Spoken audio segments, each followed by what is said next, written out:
Welcome to this brand new show, Titans and Trailblazers. This is a show like you've never seen before. We'll come back right after the break. Welcome back to Titans and Trailblazers. Today, we want to start with an intriguing look at my brand new book, Social Media Marketing Management, How to Penetrate Emerging Markets and Expand Your Customer Base. Now, here's what it is. Marketing itself is not new, but marketing today is being practiced in virtual reality formats. We have things like the metaverse. We have digital-first approaches. And so marketing has evolved from when it was traditionally brick and mortar, and it's now largely digital. Now, I keep telling everybody on this beautiful continent of Africa that digital alone doesn't solve problems, but it's impossible nowadays to have total marketing solutions without a conspicuous digital element. That's why we wrote this book, Social Media Marketing Management, and it's for Africa. So here's what it is. I'll just read to you the introductory part, and then I'll give you my own sense of what you need to do to really bring social media front and center into the marketing solutions you provide for your varied customer audiences. The book responds to calls for a systematic approach to understanding the transformations in the social media and marketing landscape on this beautiful continent called Africa. So to narrow the focus of the book, we took a developing economy perspective. And then what we tried to do was to present a comprehensive understanding of social media practices and how these can be integrated into a firm's operational activities to create a competitive advantage. Now, in the introduction to the book, we also note that in emerging markets and developing economies like Africa, we face a lot of economic challenges at governmental level, firm level, and even people looking to make a difference through entrepreneurial activities. Now, social media is fundamentally changing the way business paradigms are conceived and are increasingly being integrated into the marketing function. So what we try to do here is that we say that by using social media technology to reach users in different market segments, such as your Facebook, your X's, and your Twitters, you can have various growth pathways for making your businesses do better than when they were operating only in brick and mortar formats. So my friend, Dr. Alistair McQuena, did an interesting sort of forward to the book. And Alistair is the immediate past president of Google in South Africa. This is what Alistair said. After reading what Alistair said, I'll give you my own take on what social media marketing can do for Africa, can do for West Africa, can do for Ghana, can do for private sector firms, can do for public entities, and can do for you who's listening to my editorial today. Here's what Alistair wrote. Alistair said, one of the most profound effects of digitalization of the marketing and communications discipline is the proliferation of media channels, which has been driven by an explosion of social media touchpoints such as YouTube, Facebook, X, and TikTok, amongst others. Alistair argues that as a result, social media marketing has become the de facto route to market for a lot of strategy making for marketers in contemporary modes. Another key aspect to the evolution of marketing and communications, according to Alistair, is the growth of e-commerce and social commerce across Africa, which has been accelerated post-COVID-19. This, Alistair argues, is the new battleground for the consumer's mind space. Let me repeat this. Dr. Alistair McQuena, just became Professor Alistair McQuena actually. He works at the Northwest University in South Africa. He argued in the foreword to our book that social media is the new battleground for the consumer's mind space. Alistair goes on to further argue that as the war for the share of wallet intensifies, consumers are bombarded with competing messages. He says the average consumer is being exposed to at least 10,000 messages a day. Finding the right consumer to target with the right message at the right time in that way that maintains data privacy has never been as hard as it is today. So Alistair argues finally that Maya Angelou once famously said, I've learned that people will forget what you said, people will forget what you did, but people will never forget how you made them feel. So Alistair says that the case studies we provided in this book confirmed that exceptional customer service leads to loyalty and advocacy, which is the ultimate goal of marketers. And Lister argues that you need to keep this book close to you. You have to buy copies and make it a handbook as you navigate the highly contested waters of marketing. So let me give you my own take. Africa is growing. We have seen geopolitical shifts that are leading us to become more self-sufficient in the way we deliver on the Africa promise for the teeming consumers across the continent. So I think that adopting digital approaches, the right social media marketing approaches, we have a very unique opportunity to better articulate the Brand Africa proposition. We need to use social media approaches to build a better Brand Africa proposition and promote this continent far more than we do right now. That discipline can extend to West Africa. That discipline can extend to Ghana. In Ghana, we say, according to the new government, we want to do a Black Star experience. Any tourism marketing, any nation branding effort should be underpinned by excellent social media marketing practices. In conclusion, this book, trust me, is your new panacea for understanding how digital marketing approaches can boost your productivities in private sector settings, public sector settings, and for all entrepreneurial firms across Africa. Get this book. Go to Amazon, go to the Routledge and Taylor Francis website and buy a copy. It will change the way you do marketing and introduce more dynamic approaches into your marketing routines. Get a copy now. We'll take a break at this point. When we come back, I'll introduce my first guest for the Titans and Trailblazers show. Stay right there. We'll be back soon.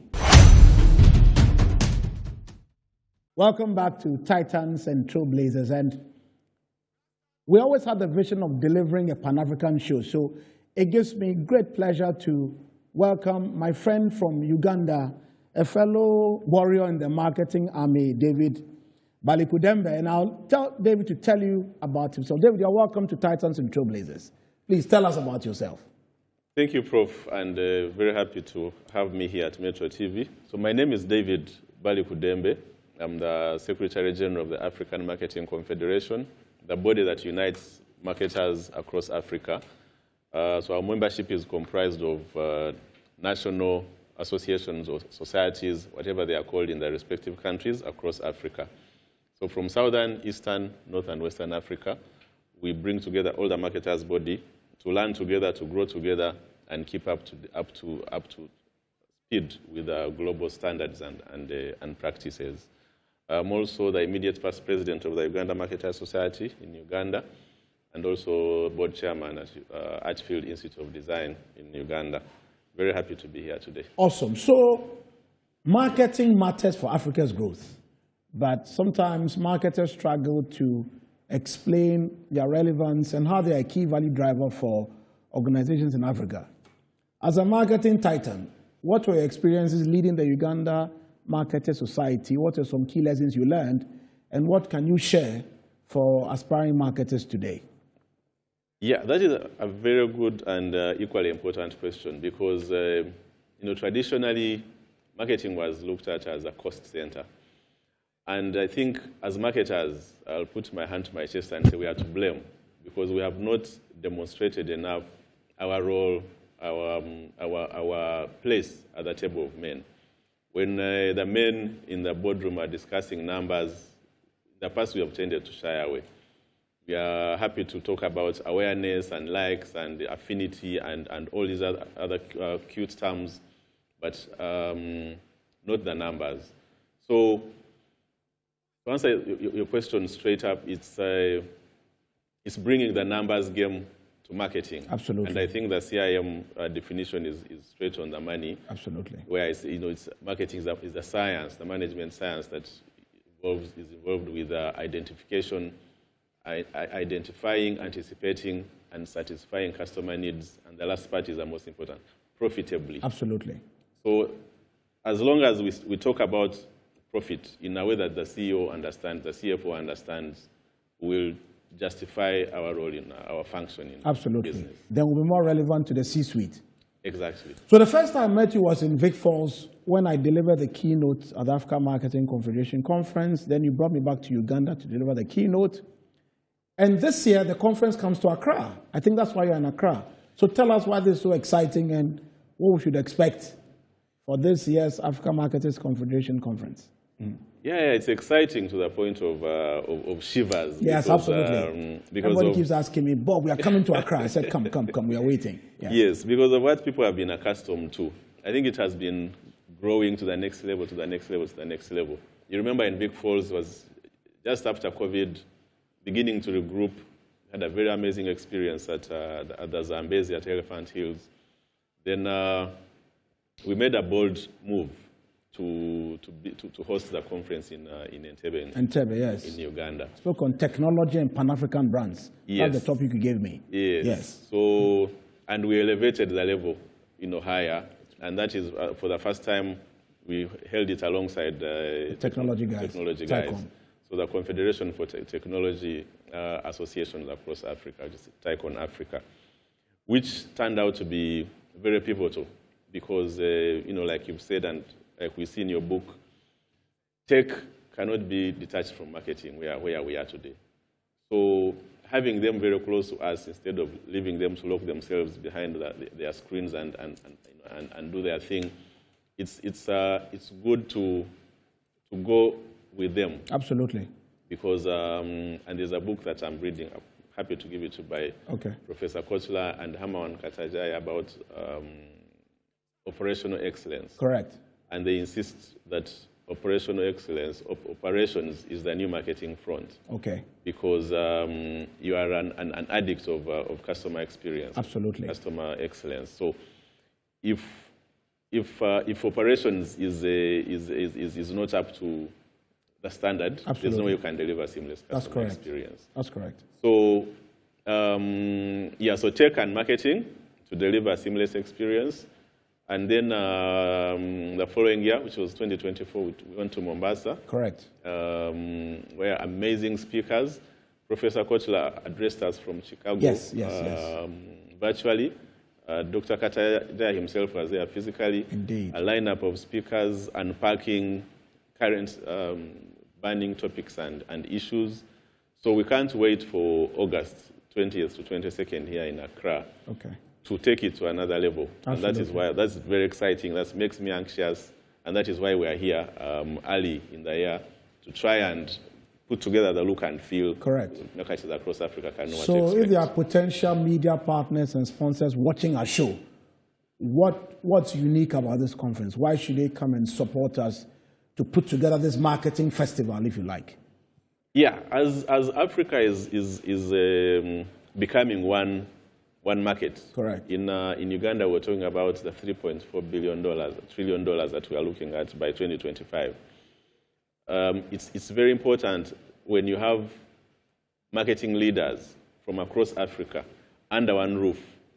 If you have any agenda, any campaign, any product, any issue that you want to bring to the attention of the world, what better place than when you have marketing leaders from across Africa in one room. Indeed. So for me, that's a wonderful opportunity.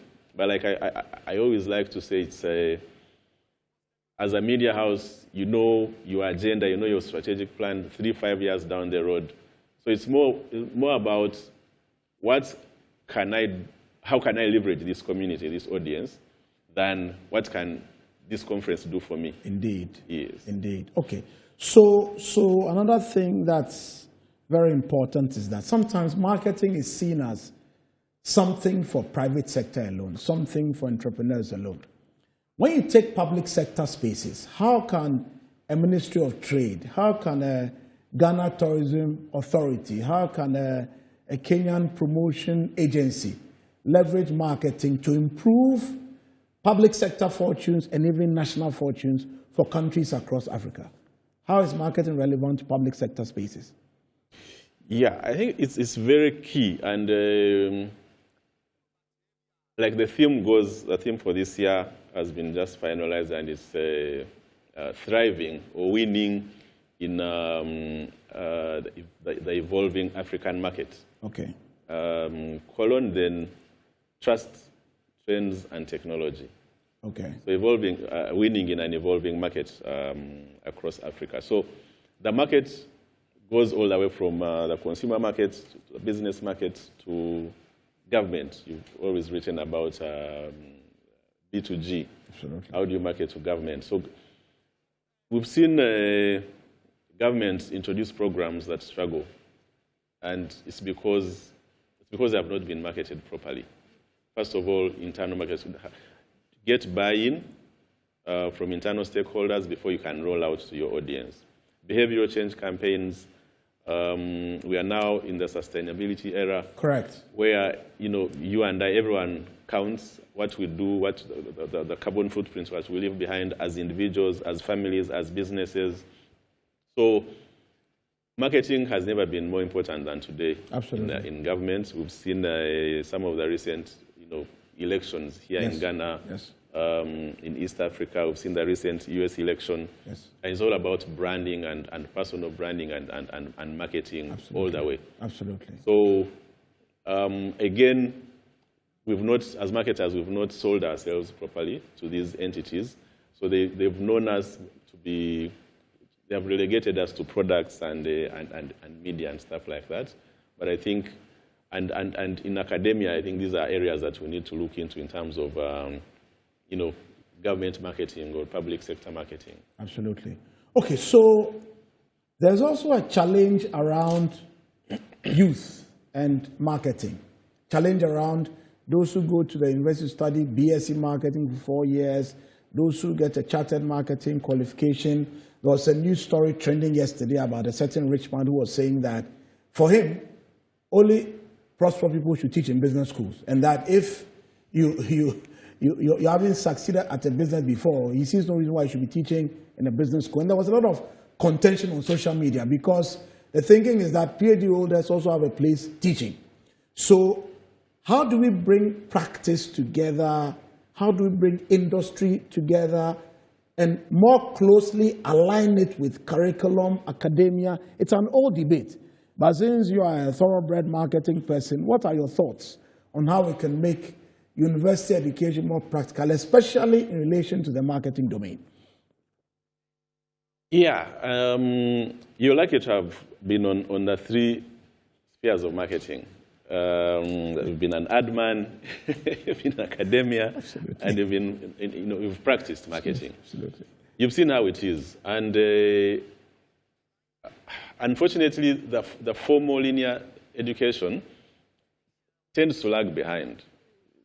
And behind I mean behind the industry. Correct. So you end up churning out products into the market that are not market ready. Indeed. They need, so whereas the theory, the formal basic training is important. Maybe the first 1 year, the first 1 or 2 semesters in terms of philosophy, HR, accounting, and all the foundation. Correct. I think going into the 2nd, 3rd, and 4th year, there's need to embrace an industry outlook. And case studies, actual practical scenarios. Correct. Instead of books of 2003, Correct, 1995, and so I think that is very important. The other very important thing is for academicians to upskill. Absolutely. Yeah, absolutely. To upskill and stay current. Yes, to stay current in terms of what is working currently, what has stopped, what has ceased working, so that they are, when they are teaching, when you're teaching a Gen Z, they need to hear, because they are reading, they are saying the most downloaded application is TikTok. But in your marketing plan, in your strategy, it doesn't feature anywhere. Correct. That is where they buy, that is where they get references, that is where they get recommendations. So as a product, if you're not there, or as a marketer, if you're not visible there, then they are wondering what is happening. Indeed. They do not go to the website, they do not read newspapers.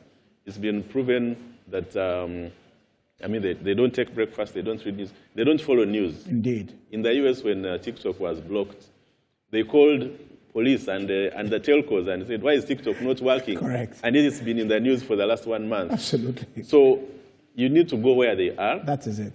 In East Africa, I don't know about Ghana, we have a very youthful population. Correct.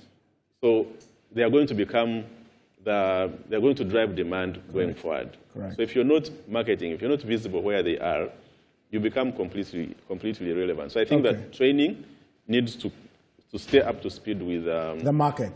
The market. Okay, so we'll take a break and we'll be back very soon on Titans and Trailblazers. Stay with us. Welcome back to Titans and Trailblazers with my fascinating guest, David from Uganda. So David, you said you have a youthful population in East Africa.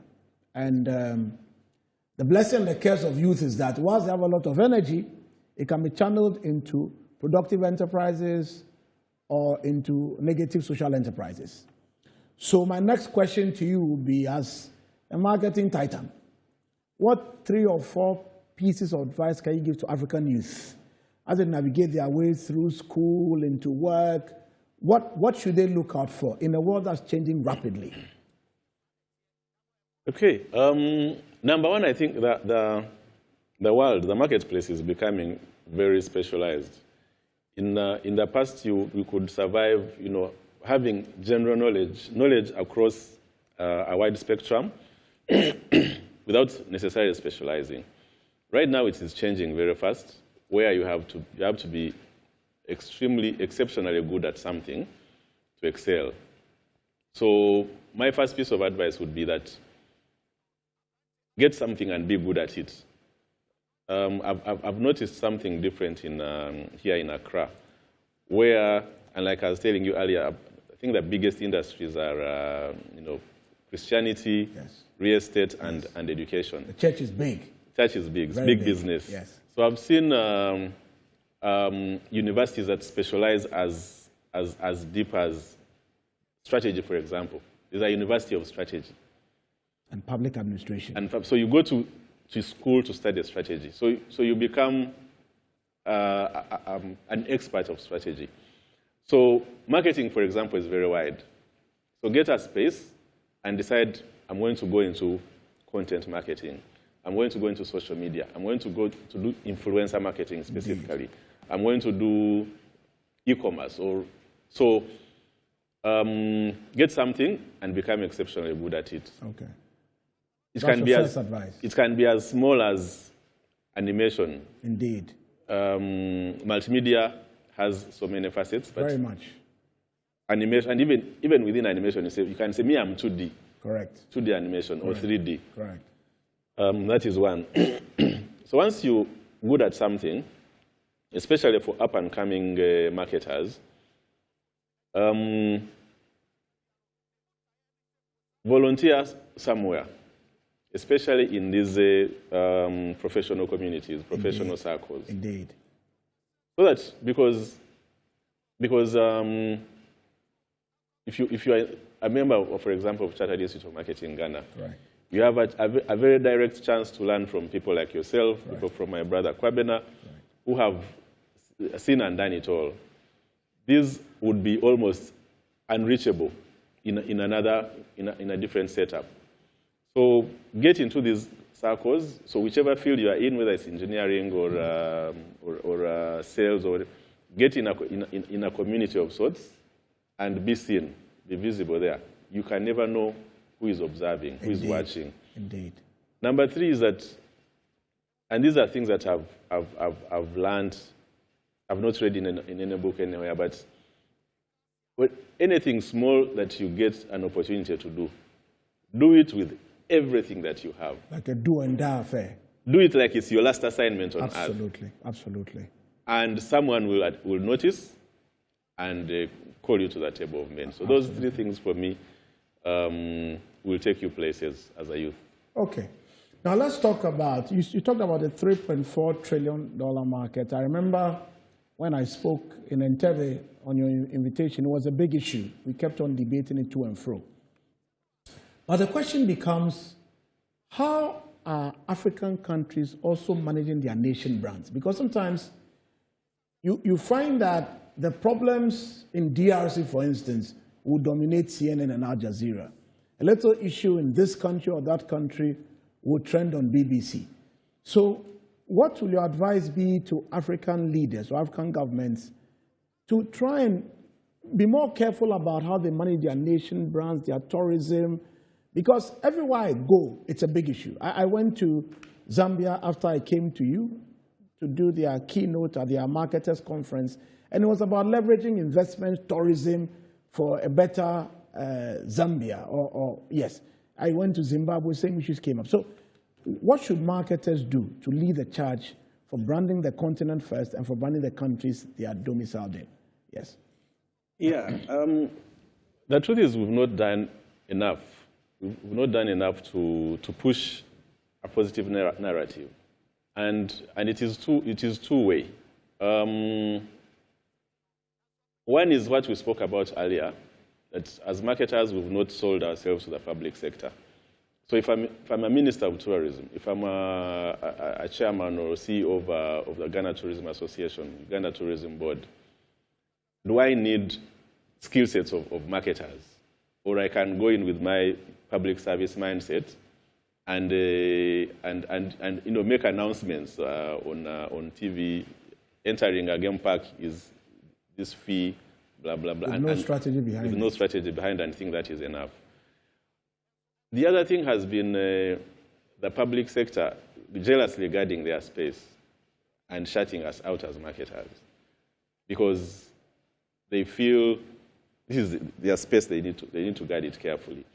So I think countries that have been intentional and deliberate, like we've seen Rwanda, it has gone out of its way to brand and market the nation.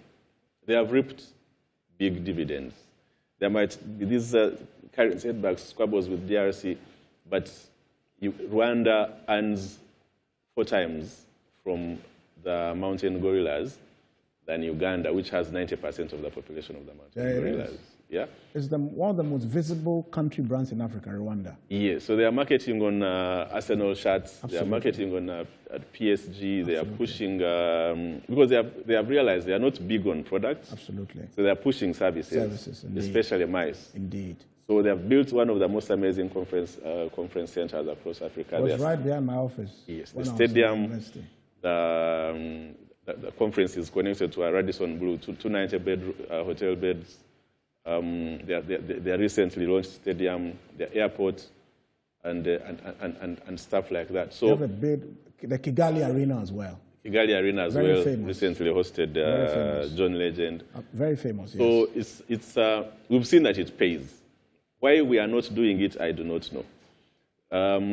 Most countries have launched campaigns and brands. We've seen, Brand South Africa, Magical Kenya. Absolutely. We've seen, of course, Visit Rwanda. Absolutely. And I think Morocco, Egypt, some of the North African countries as well. Yes, and campaigns like that.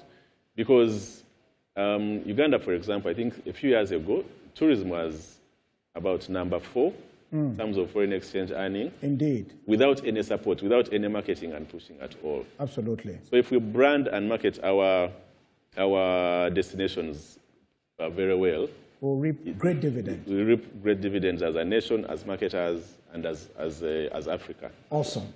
On that note, we couldn't have ended this edition of Titans and Trailblazers on a more resounding platform. That for Africa to move forward, we need to be serious about branding and marketing the continent. There's dividend for nation branding as well. There's dividend for public sector marketing as well. So whether it's individual, country, region, continent, marketing has great potential for taking the brand Africa forward. Thank you for joining us on this edition of Titans and Trailblazers. Thank you very much, David, for coming through. It's such a pleasure to have a Ugandan brother here for this. And we pray that next time you're in Accra, you can swing through again. It was an absolute pleasure to have you. And for our listeners and those who watched us today, we'll come back to you again very soon with an exciting edition of Titans and Trailblazers. Stay with us. Bye.